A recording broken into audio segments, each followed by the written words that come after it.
turn the page and focus on some sustainable landscape questions, some ornamental questions. We've got quite a few tree and shrub questions, so we're gonna keep it real and try to change them up. Does that sound good? Okay. All right. Let me find, where do we want to start? Let me go back here. I'm going to start us in. Okay. I'm going to start us in Blount County. Am I saying that right, friends who are from East Tennessee? Blunt. Blunt. Blunt. I knew I was wrong. I should have gone with my instinct. I knew I was wrong. We're going to start in Blount County. This question comes to us from over there in the eastern part of our state, and it says, other than carpet bombing with chemicals, what is the best way to keep lawn from taking over a crushed rock driveway? If it's buried edging, they're saying if that's the answer, how deep is the minimum to be effective? And let me show y'all a picture of this particular situation that they're talking about so everybody can kind of get a good feeling for what's happening here. Okay, so this is kind of a multi-layered answer. So no, edging is not going to be the solution for a problem in this type of situation. I will say edging can help us define spaces so that we can delineate clear lawn spaces from hard structure, right? Any kind of like hard surface. In this particular situation, you can see we don't have that really clear defined edge. And so it's hard to know, right? Where does this lawn start and stop? And where is this graveled driveway supposed to begin? So, number one, defining those borders is really going to help us be able to focus on keeping, when I say lawn, this obviously is a mixture of grasses and broadleaf plants. Like we've got clover here. This is Bermuda growing all over the place. We've got a male's tail that's popped up in the middle here. Um, so we can see that we have a lot of different things going on here. And some of these weeds are popping up from the soil that's underneath the gravel and they're pushing through that gravel. Other, like the mare's tail, for example, other things like this Bermuda, that is likely just creeping itself along the top and rooting at the nodes, right? So extending itself from these more established areas on the side. So we've got multifaceted approaches. Just putting a liner or a barrier down beneath gravel, number one, is not going to keep things coming through it unless it's very thick. Okay, even in this situation, I feel like the gravel, it probably isn't very deep, and so we can see here we've got exposed soil in some areas, and also maybe some low areas. So whenever it rains, what's happening? Soil is washing in with that storm, with that water runoff, and then as the water goes down and is absorbed in the soil, that sediment is settling into those little crevices in the gravel. So now you have little pockets of soil that you can't really see, right? But do exist. Um, so there is not a magic answer for this, unfortunately. I would say making sure you have a good thick layer of gravel down. I can't tell how heavily this is used. I don't see any like tire, like driving marks. So like frequent use is going to help keep those things batted down. Making sure you have defined edges so that you can control those weeds along the perimeter instead of having to treat the whole area with a herbicide type of product. Um, but unfortunately, there is not a magic solution for that, and just putting in a deep edging is also not going to solve the problem. Does anybody else want to throw their thoughts in? Because I felt like I talked about that for a long time.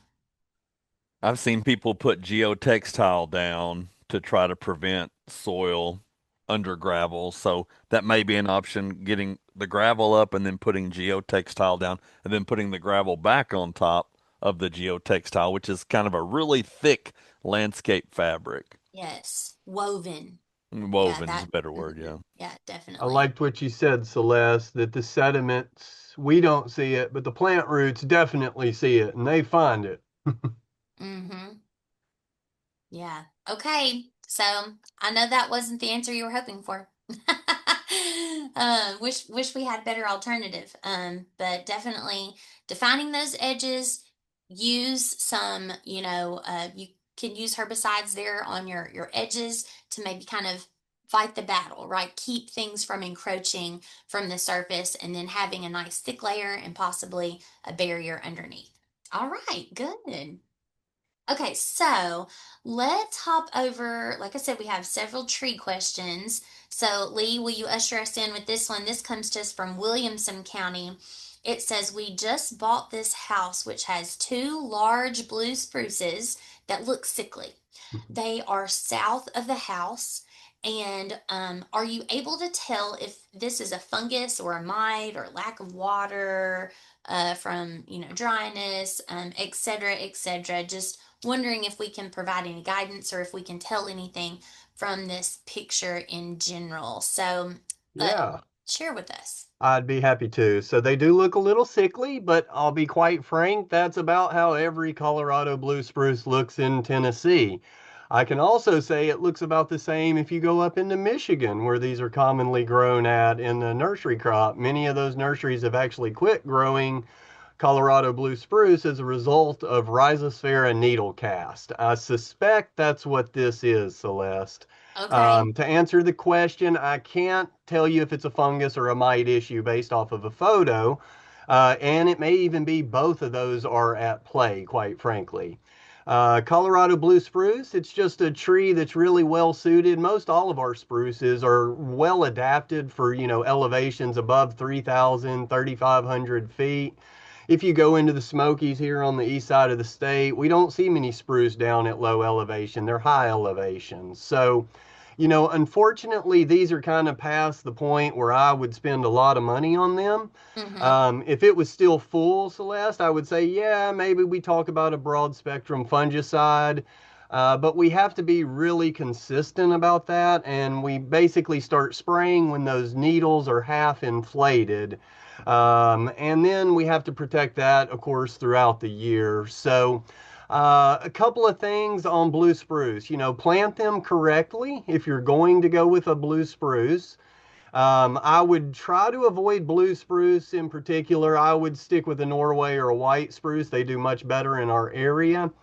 But if you just say, Lee, I love blue plants, I probably would encourage you to go over to Arizona Oh, cypress. yes. And then we've got some blue plants there, like blue ice, I think Carolina sapphire. There's another Mm. one, something pyramid. I think it's blue pyramid. So if you just love blue, go with the Arizona cypress. And you may say, well, Lee, that sounds like it grows in Arizona. And that, somewhat true, but they certainly do better with our soils and our environment as opposed to the spruces. Yes, excellent. And I have to agree with Lee. You may have noticed from my like audible, oh yes. I do love a good Arizona cypress. And sadly, I had just planted one in the perfect spot in my garden when we had that crazy cold event. What was that now? Like 3 years ago? I can't even keep up with how long ago it was. And it took her out. And I know that we had some established ones who suffered a bit from that setback as well. But the ones that were well established seem to have recovered nicely, and I lost mine unfortunately, but I'm gonna put another one in there because I just love that kind of blue icy color and like a frilly texture that the Arizona And cypress has. So, another one I might bring up too, Celeste, don't rule out Eastern Red Cedar. They're not as blue, but cultivars like Berkey do have a bluish tinge to them.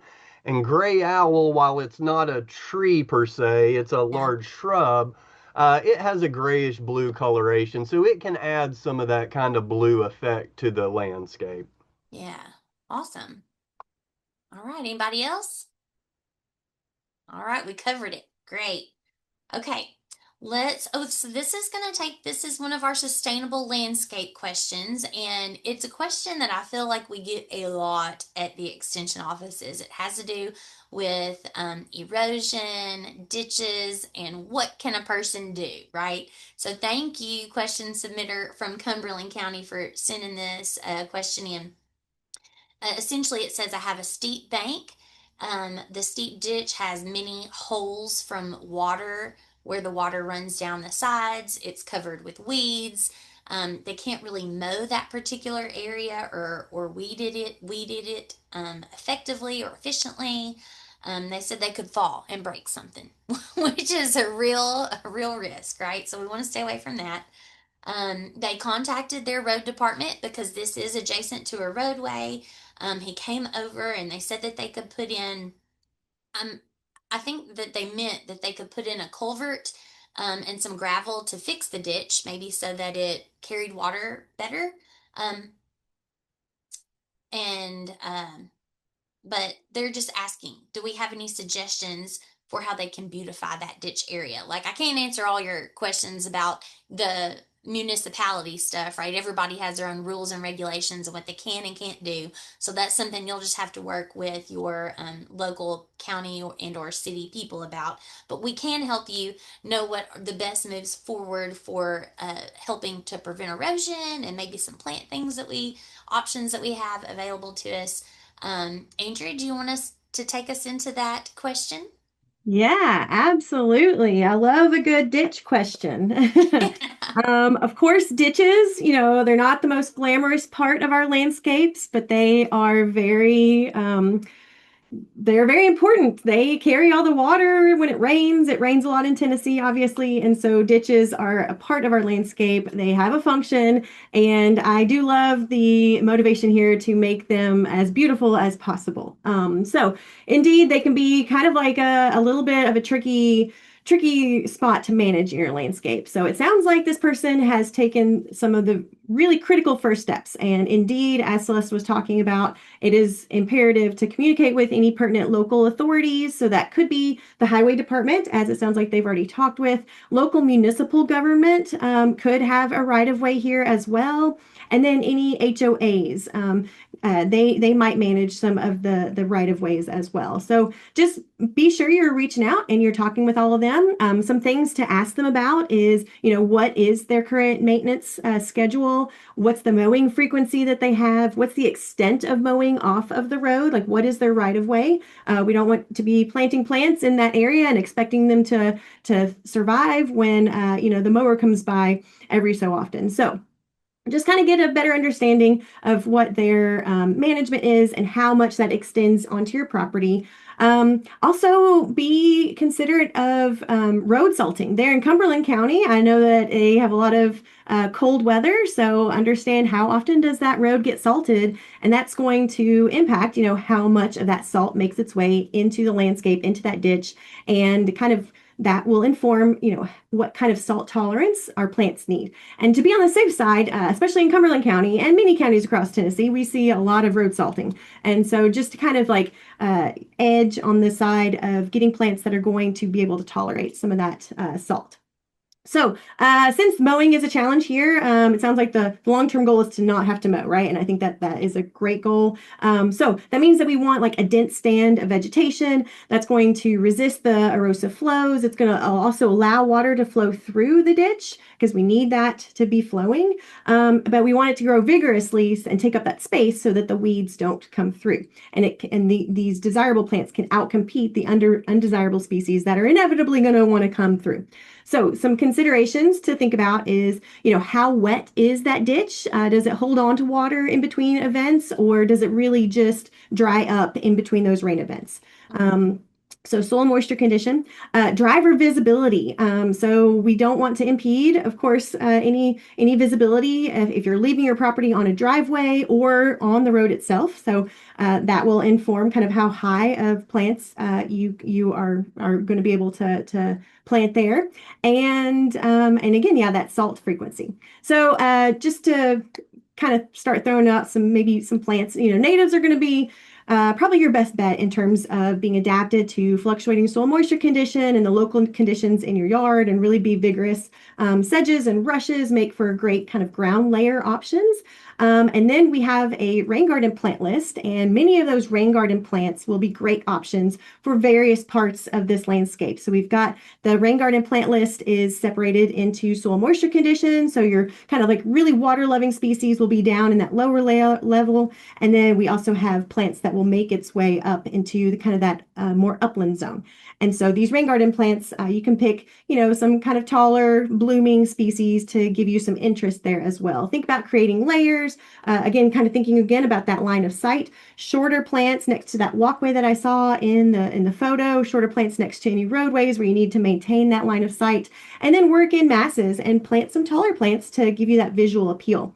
My last thing to think about is kind of that intentionality. Since this space can be a space that gets perhaps neglected and it's kind of in that kind of awkward zone, we want to try to choose plants that have very different kind of textures so that you can show, and you plant in masses, so you show the intentionality there. So the space will probably evolve over time to look very much like a natural space, but you want people to see the intentionality in what you're doing there and not just think like, oh, that's a place that's not being cared for. So think about plants that have really distinct textures. So just some ideas here. Common rush is a great plant. Once it's established, can go both dry and wet, and it has a deep green color, and it can really fill in that ground layer. And then we have a lot of wonderful sedges that have really great textures: fox sedge, Cherokee sedge, palm sedge, Pennsylvania sedge, all of the above. Blue flag iris loves water and has that nice blade, very structural plant. And then we have some grasses: switchgrass, river oats, throw in some flowers: rough goldenrod, joe pye, swamp rose mallow. We could go on forever. And then some shorter shrubs: Virginia sweet spire, St. John's wort, things that are going to kind of sucker and fill in and create that mass for you while holding on to that soil. So my last little bit will be maybe start with a small area, kind of see how that goes. Use some plugs, use some smaller plants, let them establish before you try to tackle everything. And that'll give you some confidence to really understand how you're going to maintain that area over time. That was awesome, and That was it a makes lot. me Sorry, I like got want excited to about go. it. No, no. When we got to talking about the plants, I was visualizing, and I was like, "Oh, I need this garden. We need this garden. This needs to happen." Yeah, Um, yeah. I have a side quest question that goes along with this. So they mentioned that they had some holes. I'm thinking maybe they mean like those little. I don't know what the technical word for it is. The little rivulets, that happen when you get water, right, You going call down the them rills, maybe? You were on the right track. rills. Okay, Rills can form thought it was vertically. R. There There can we also be go. little preferential flow paths, maybe made from a critter, that are expanded when that water finds that flow path. Yep. Okay. So, in that type of situation, let us know, can those larger gravel aggregates, can that be helpful in those situations, or do we really need to focus on like using some kind of mat, you know, that can be rolled out to help slow that water down and plant into it, or like what's the best Yeah. approach? Is there So one over thank the you. other? Yeah, a couple different options. So when those rills are forming, basically that gets the water's coming off of that surface. Like it used to be sheet flow, but then so that Okay. means like an even flow across the landscape. But once that water finds little divots, that energy gets concentrated in those rills. And then sometimes if you don't address those, they'll grow into gullies, right? So they just get deeper as that water concentrates. And so I think you're really keen to be asking this question about like trying to stay on top of it, because the longer we let those rills form, the bigger that they probably will get. So a couple different options. If it's possible, it would be great to grade that back out to a smooth surface and then work on top of that. Okay. I've also been working a lot on stream banks recently, and we sometimes find those little rills on stream banks that have been eroded. And you can fill it with organic material. If you've got a really kind of like shredded woody or leafy material, fill those rills. And if needed, you can use some bigger pieces of wood to kind of create little check dams down the slope so that the water Oh, just slows down. So you're trying to concentrate the water, and you're trying to create roughness. And organic, like wood chip type material, is really great because it'll just decay in place and then right. give you great organic material as that decays. And then one more comment about some matting could be useful too. So I would always recommend 100% biodegradable mattings. We see too often, some erosion control matting. It has got these like filaments, plastics used in it. They claim that it will break down in the sun. It does not. We see this left over in our landscape everywhere. You probably trip on it. I know I've been walking on sites and it just gets all up into your mowers, up into your boots, and it never goes away. So look for mats that are going to degrade naturally over time. So it's going to give you stability while your plants are coming through, but then over time, you don't have to think about it. It's going to decay in place. And then by the time your vegetation's holding on strong, that matting has biodegraded. Oh, okay. Okay, good. Yay. Excellent. Because these, I'm telling you, that those are tricky questions and it's hard to know what to do, right, in individual Yeah, situations. So I'd yeah. say, reach out to your local extension agent, take this information you've heard today and just try to work with them to come up with a plan. Okay, I'm gonna squeeze a little quick question in before we go to our last tree and shrub question for the day. This question comes to us from Henry County. Says I received a 5 pound bag of worm castings for my birthday. All my garden beds are already established. Like, how can I use this? So, definitely, I love that they know that it's a valuable product and they don't want to just let it go by the wayside and not use it. And they sent us this beautiful picture of their garden bed and how it is well established, has large growing plants. And I'm going to say, you can use those worm castings just as a top dressing, even to these established beds, much very similar to like how you might use mulch, right? Um, so if you have an area that you feel like could benefit from some additional organic matter, just go ahead and spread that out in a thin layer. I can see right down here, we definitely have some open space. Maybe some new plants here look like some young echinacea that are just getting started. So definitely just use that as a top dress. Anybody else have thoughts? What's something else fun they could do with worm castings that I don't know about? Yeah, I mean, if you've got a raised bed or fairly large containers, the great thing about worm castings is that they are essentially a soil conditioner. So if we look at what would be the fertilizer, numbers, it's going to be something like 100 or 0.500, maybe with a little bit of calcium as a fourth number or something. So this is not going to be hot, right? It's going to provide a low level of nutrient, but really we're increasing the tilth. We're increasing the biological, composition. So raised beds, containers, all that kind of stuff. If you're, say, mixing it with a pine bark or, mixing it with a peat moss or something, like it's a great combiner with other materials. Awesome. Okay. So now I'm gonna leave this one to our panelists. We have time for one more question. Do we want to do the ginkgo or the cypress question? Any preference? Neither, because I don't know the issue on either of them. So let no, I'm No. just kidding. I'm just kidding. Maybe the ginkgo because Okay. I did see that a good bit actually around the Knoxville area. But you could show the hinoki. The hinoki cypress was basically a dead little hinoki in a pot. I suspect drainage or root issue there.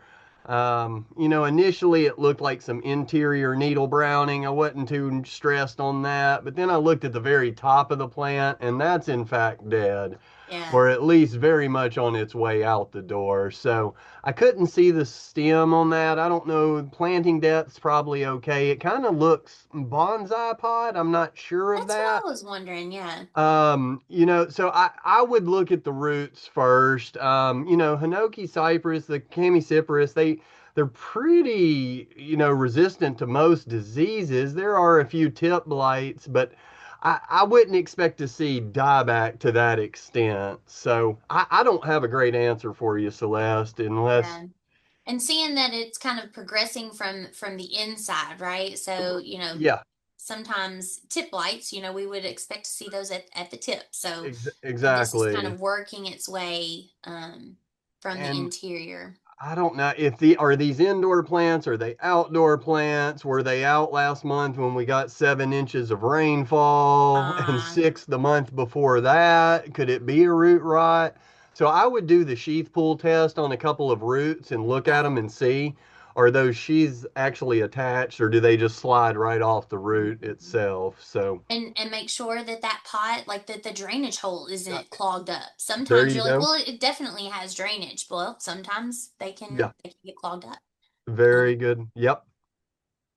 okay, cool. Well, we've got we've got 60 seconds. Do you want me to share the picture of the Sure, ginkgo tree? yeah, show them, show We're it. gonna do it. We're doing it. Because I kind of left this one as, let's just hold off on it. Let's wait till next spring and look at the tree. Once Celeste gets this ginkgo pulled up, basically And, what happened. and tell them what the question was too there. Yeah, so it was a ginkgo that basically had very minimal flush out or new growth at the top of the tree, but the bottom of the tree had pretty significant growth.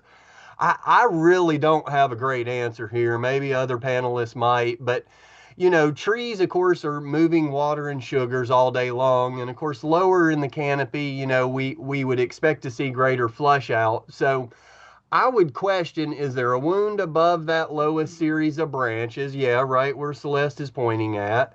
Could it be a planting depth issue or a restriction or girdling root that's causing some of that decline or lack of moisture? Unfortunately, yeah, I couldn't see it, Celeste.